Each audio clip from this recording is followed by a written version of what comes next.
রেবতী, আসুন রানীমা।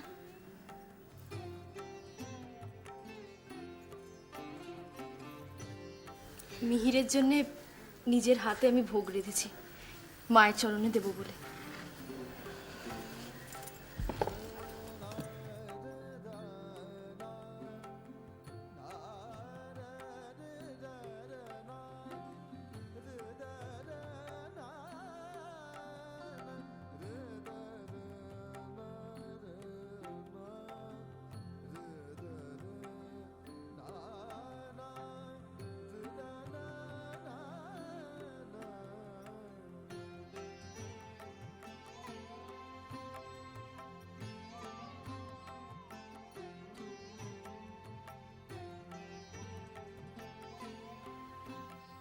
ঐশিকা,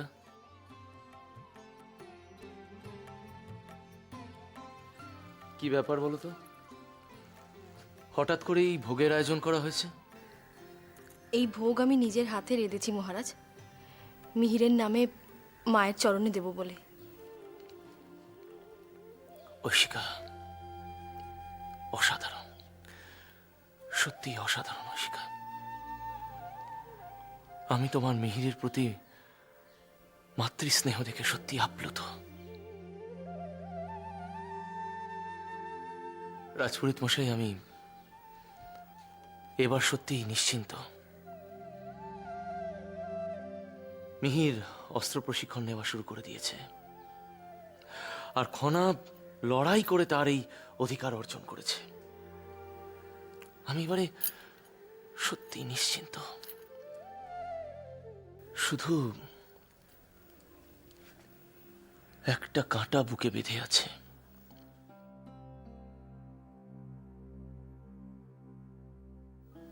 মহানামা।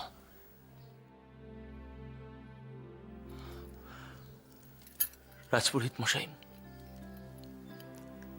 আমি সত্যি খুব একা হয়ে গেছি। মহারাজ, আপনি শান্ত করুন নিজেকে। কি করে শান্ত করব? রাজপুরোহিত মশাই, কি করে নিজেকে শান্ত রাখব?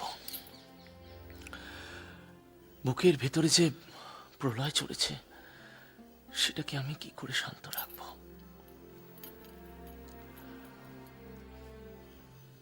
রাজপুরোহিত মশাই, আমি চিরকাল আপনাকে খুব আপন বলে মনে করেছি, একান্ত ঘনিষ্ঠ। আমাদের অর্ধাঙ্গিনীরাও একে অপরকে খুব পছন্দ করে।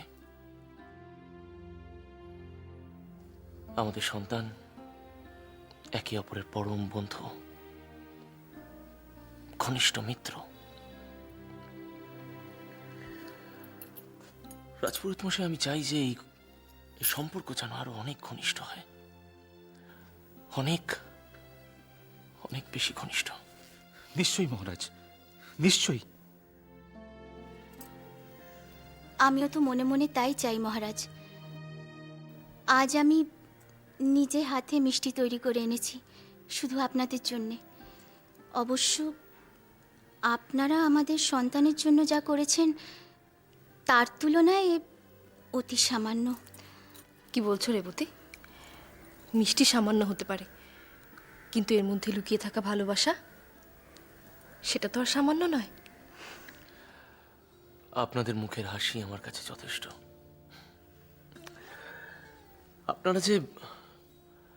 আপনারা যে মিহিরের অস্ত্র প্রশিক্ষণের প্রয়োজনীয়তা বুঝে তাকে শিখতে দিয়েছেন, তার জন্য আমি চিরকাল আপনাদের কাছে কৃতজ্ঞ থাকব। আজ আমার বলতে কোনো বাধা নেই মহারাজ। এতদিন আমি শুধু বিদ্যা চর্চাকেই প্রাধান্য দিয়েছি, তাকে শ্রেষ্ঠ বলে মনে করেছি। কিন্তু আজ আমি বুঝেছি, জ্ঞান অর্জনের পাশাপাশি অস্ত্রশিক্ষা প্রশিক্ষণও অত্যন্ত প্রয়োজনীয়। খাগের কলম চালনার পাশাপাশি যদি কেউ অস্ত্র চালনাও করতে পারে, নিজেকে রক্ষা করতে পারে, পৃথিবীর কেউ তার সমতুল্য হতে পারে না। আমারও তাই মনে হয় মহারাজ। আজ আমাদের মিহিরকে নিয়ে আর কোনো চিন্তা নেই, বরং ওকে নিয়ে আমাদের গর্ব হয়। কিছুদিনের মধ্যেই সে এক স্বয়ংসম্পূর্ণ ব্যক্তি হয়ে উঠবে।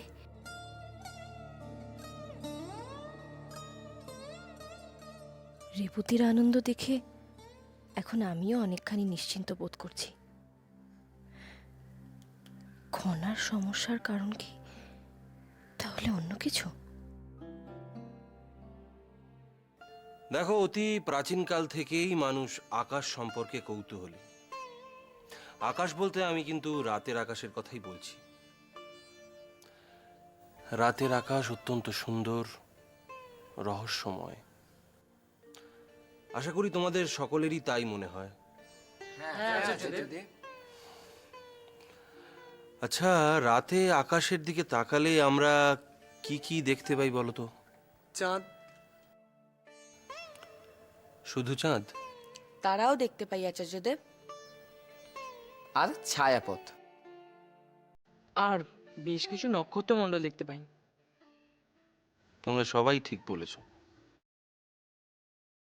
আজ আমি তোমাদের দুটি নক্ষত্র মণ্ডলের গল্প বলবো। প্রথমটি সপ্তর্ষি মণ্ডল, দ্বিতীয়টি কালপুরুষ। নাম শুনেছ নিশ্চয়ই। আচ্ছা, সপ্তর্ষি মণ্ডলে কটি তারা আছে তোমরা জানো? 7টা। নির্ভুল। পুরাণে বর্ণিত আছে এই 7টি তারা আসলে 7 জন ঋষি। এই 7 জন ঋষি 7 বোনকে বিবাহ করেন। তাদের প্রত্যেকের নামই কৃত্তিকা এবং প্রত্যেকেই ছিলেন অতীব সুন্দরী। এরা সকলেই উত্তর আকাশে অবস্থান করতেন এবং প্রত্যেকেই সুখী ছিলেন। কিন্তু একদিন অগ্নিদেব এই কৃত্তিকাদের প্রেমে পড়ে গেলেন। তিনি অনেক চেষ্টা করেও কিছুতেই তাদের ভুলতে পারলেন না। সেই মুহূর্তে অগ্নিদেবের সঙ্গে সাক্ষাৎ হয় সাহার। সাহা অগ্নিদেবকে দেখা মাত্রই তার প্রেমে পড়ে গেলেন। কিন্তু সমস্যা হলো, অগ্নিদেব কৃত্তিকাদের ভালোবাসেন। তাহলে কি সাহা অগ্নিদেবকে ভুলে যাবেন? তাকে পাওয়ার আশা ত্যাগ করবেন? না, সাহা তার আশা ত্যাগ করেননি। তিনি কৃত্তিকাদের রূপ ধারণ করে নিজেকে 6টি ভাগে বিভক্ত করে নেন। এতে অগ্নিদেব অত্যন্ত আনন্দিত হলেন। শুরু হলো দুজনের প্রেম পর্ব এবং অবশেষে দুজনে একটি শিশু সন্তানের জন্ম দেন।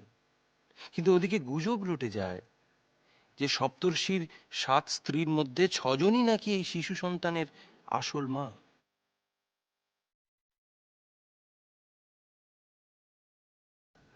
গুজবটি সপ্তর্ষিদের কানে যায়। তারা অত্যন্ত ক্রুদ্ধ হন। তারা স্ত্রীদের পরিত্যাগ করেন। 6 জন স্ত্রী চলে গেলেও একজন কিন্তু সব সহ্য করেও স্বামীর কাছে থেকে যান। তার নাম অরুন্ধতী। তাই অরুন্ধতীকে আদর্শ স্ত্রী হিসেবে গণ্য করা হয়। তোমরা কি জানো, সিংহলে বিবাহের পর নববধূর অরুন্ধতী দর্শনের রীতি রয়েছে। মানুষ বিশ্বাস করে অরুন্ধতী দর্শন করলে নববধূ অরুন্ধতীর মতো আদর্শ স্ত্রী হয়ে উঠবে।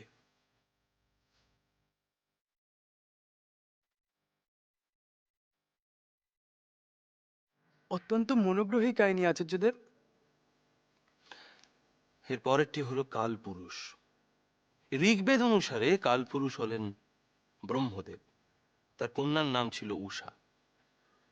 কিন্তু ব্রহ্মদেব তার নিজের কন্যা উষার প্রেমে পড়ে যান। সম্পর্কটি অবৈধ হওয়ায় অন্যান্য দেবেরা তা কিছুতেই মেনে নিতে পারেননি। একদিন উষা যখন মেয়ে হরিণের রূপ ধারণ করে খেলে বেড়াচ্ছিল, তখন ব্রহ্মদেব তার মনোহরণের জন্য হরিণের রূপ ধারণ করে। দেবতারা এতে অত্যন্ত ক্রুদ্ধ হন। তারা রুদ্রদেবের কাছে যান এবং তাকে অনুরোধ করেন তিনি যেন তীর দিয়ে ওই হরিণ রূপী ব্রহ্মদেবের শিরচ্ছেদ করেন। রুদ্রদেব তীর ছুঁড়তে বিলম্ব করেননি এবং তার ফলস্বরূপ যে মাথাটি ধড় থেকে খসে যায় তাকে সকলেই আমরা মকর বলে জানি। এই কাহিনীগুলোর মধ্যে পুরাণের সঙ্গে বাস্তব জ্ঞানের মেলবন্ধন ঘটেছে। মানুষ বহু পূর্বেই আকাশ সম্পর্কে আগ্রহী এবং সেই বিষয়ে বিশেষ বিশেষ নিরীক্ষণ শুরু করে। আমি যে দুটি কাহিনী বললাম তাতে পুরাণের সঙ্গে বাস্তব জ্ঞানের মেলবন্ধন ঘটেছে। আকাশ সম্পর্কে মানুষ বহু পূর্বেই আগ্রহী এবং সে বিষয়ে সে বিশেষ বিশেষ নিরীক্ষণ শুরু করে, কিন্তু তার সেই অর্জিত তথ্যাবলীকে সে লিপিবদ্ধ করেনি। পুরাণে বর্ণিত ঘটনা এবং জনশ্রুতির মাধ্যমে আমরা সেই সব তথ্য জানতে পারি, কিন্তু তা বলে তাকে অবিশ্বাস করার কোনো কারণই নেই। নক্ষত্রের আকার অবস্থান পরিবর্তিত হচ্ছে, অতীতেও হয়েছে, ভবিষ্যতেও হবে। তোমরা যদি এই কাহিনীগুলোকে নিয়ে গভীরভাবে ভাবো, বোঝার চেষ্টা করো, তাহলে বুঝতে পারবে যে এদের মধ্যেই নক্ষত্রের অবস্থান আকার পরিবর্তন হবার প্রচ্ছন্ন ইঙ্গিত রয়েছে।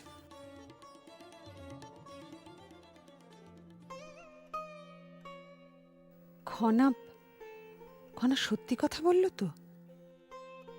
সে কিছু গোপন করছে না তো?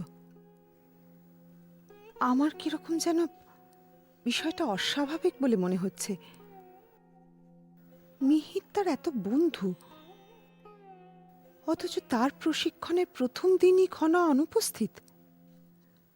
খনার যুক্তিও তো ঠিক মেনে নেওয়া যাচ্ছে না।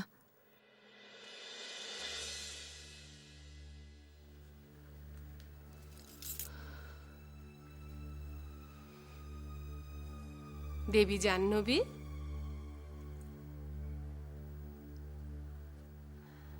আমাকে দেখে আপনি খুব বিরক্ত হলেন, তাই না?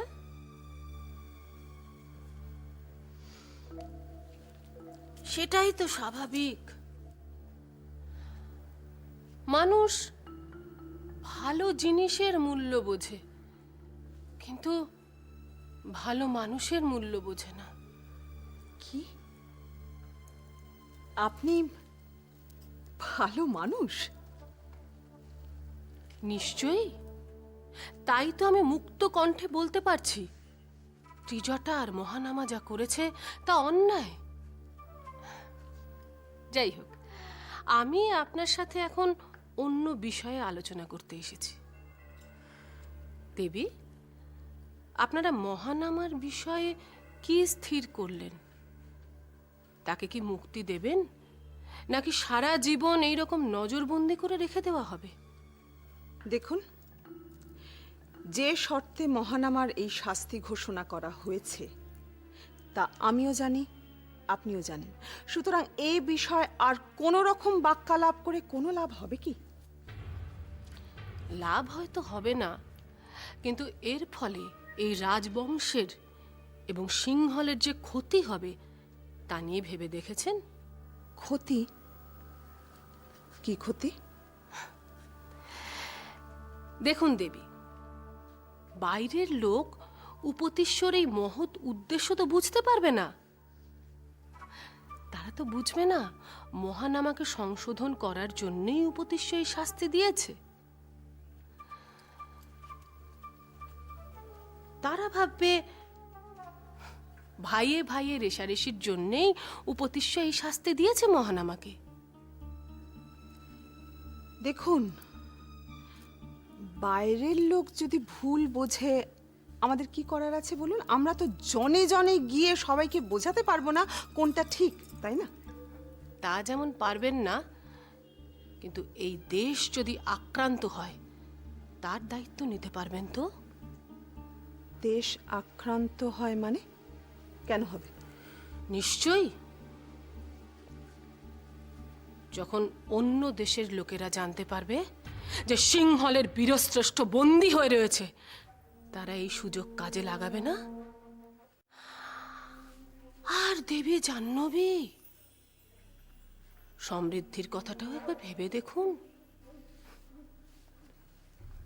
সে তো আপনারই আত্মীয়া। আহারে, বিবাহের পরেই তার স্বামী রাষ্ট্রদ্রোহিতার কারণে বন্দী।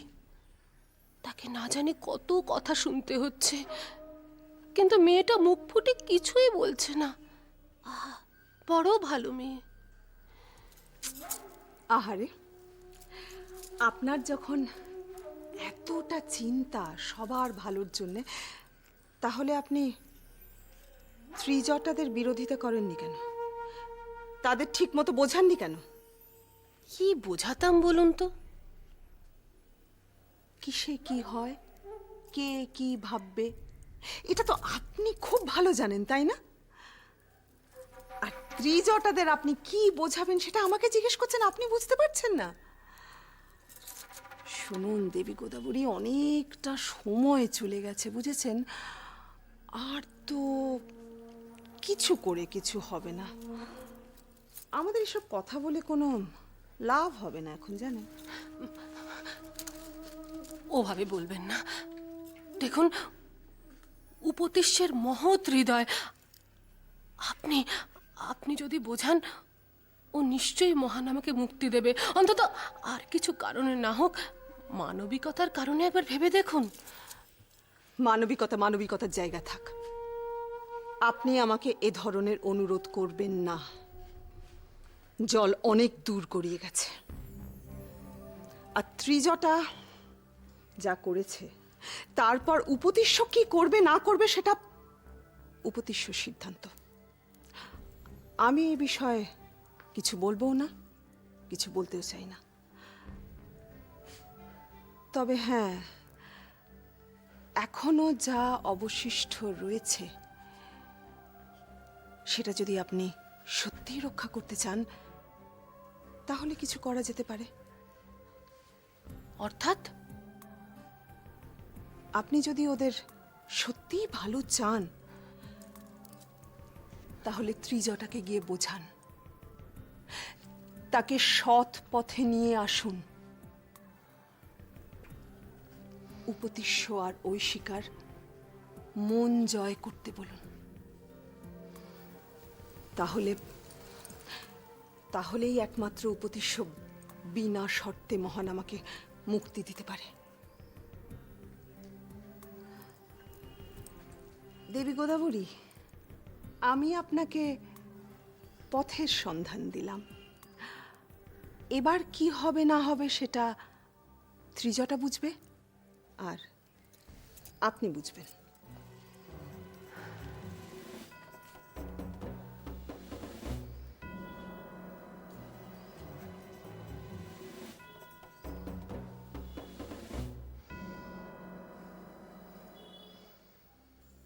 সত্যি করে বলো খনা, কি হয়েছে তোমাদের মধ্যে? ঋদ্ধিমণি, বললাম তো কিছু হয়নি। আমার চোখকে ফাঁকি দেওয়ার চেষ্টা করো না। আমি জানি নিশ্চয়ই কিছু হয়েছে। ঋদ্ধিমণি, তুমি আমার কথা কেন বিশ্বাস করছো না? আমি বললাম তো, আমি অনুশীলনীতে ব্যস্ত ছিলাম। আমি তোমার ঋদ্ধিমণি বলেই বিশ্বাস করতে পারছি না। খনা, আমি তোমাকে খুব ভালো করে চিনি। আজ তুমি মিহিরকে একা ফেলে দিয়ে অনুশীলনে ব্যস্ত ছিলে। এ কথা তুমি দয়া করে আমাকে বোঝানোর চেষ্টা করো না।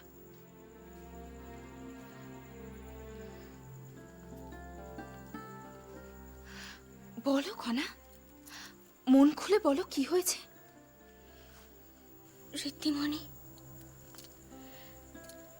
ঋদ্ধিমণি মিহির মন থেকে এই প্রশিক্ষণ মেনে নিতে পারেনি। আমি যে ওর জন্য সভায় লড়েছি, এটা ও মানতে পারেনি। ঋদ্ধিমণি, ও ভয় পাচ্ছে। লোকে যদি এর অন্য অর্থ বার করে, ওকে যদি কোনো কথা শুনতে হয়,